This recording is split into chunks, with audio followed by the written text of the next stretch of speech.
Bună! Sunt Monica. Am făcut parte din trupa Candy. Nu știu dacă mulți dintre voi își mai amintesc de trupa Candy.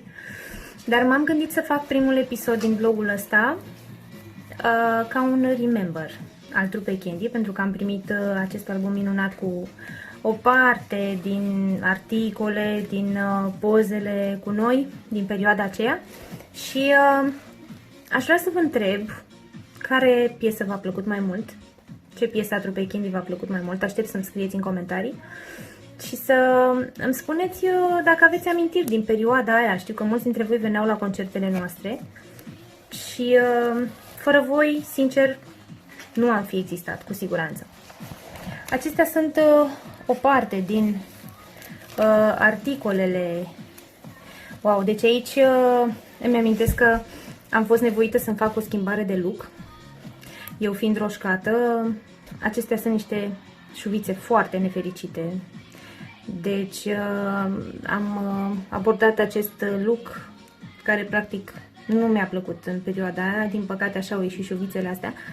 Sunt foarte urâte, știu. Dar asta e. Mai trebuie să faci și sacrificii când de fapt culoarea mea era așa și a ajuns așa. Deci ceva urât. Astea sunt multe articole din revistele Popcorn și Bravo din perioada aia. Am avut și un shooting în care eram școlărițe, așa cum am filmat și în clipul N-am să uit. Aici eram un fel de rockerițe, oarecum. Dar asta este ședința foto cu cele șuvițe nefericite despre care vă vorbeam mai devreme. Foarte multe. Asta este de la mare. Doamne, ce față aveam. Ignorați fața mea.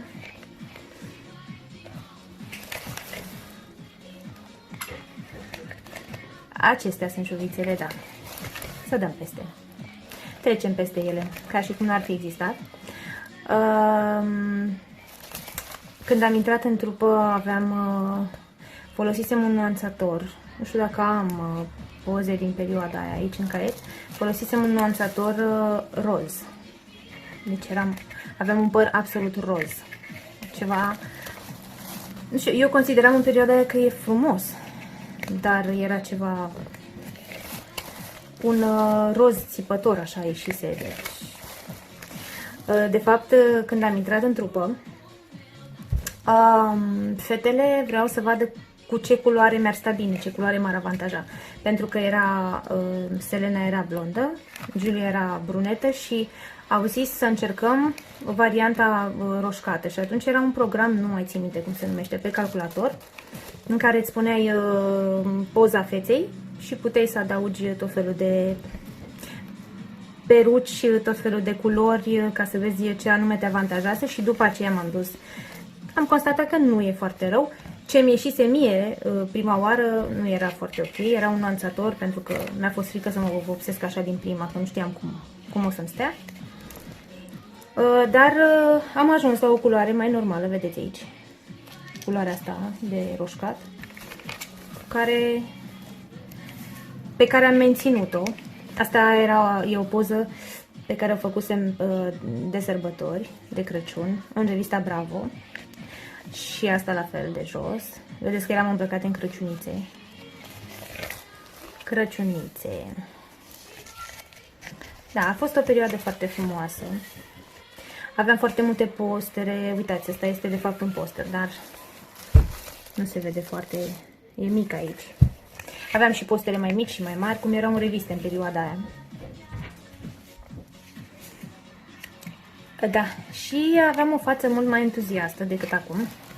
Pentru că, da, aveam 16 ani. 16 ani în 2001, da.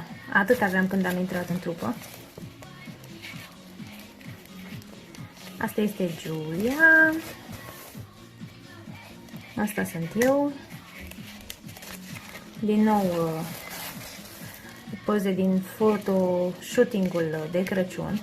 Astea sunt de la filmarea, de la videoclipul piesei Heila.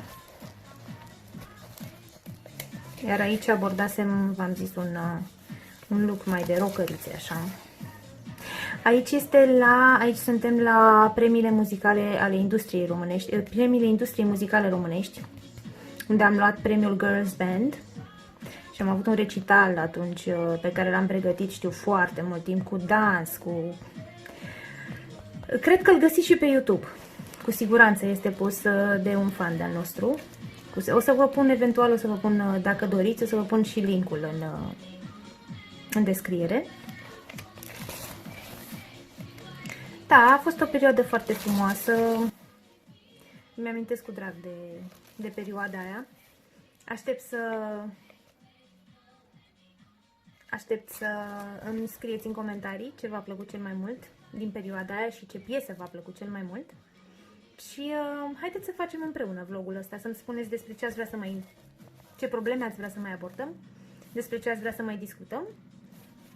Și aștept să-mi scrieți în comentarii și să vă abonați la canalul meu. Vă mulțumesc că ați avut un pic de... Uite, am făcut 6 minute. Hai că n-am vorbit foarte mult. Vă pup pe toți. Aștept să-mi scrieți comentarii, să vă abonați la canalul meu. Și ne vedem în următorul episod. Vă pup!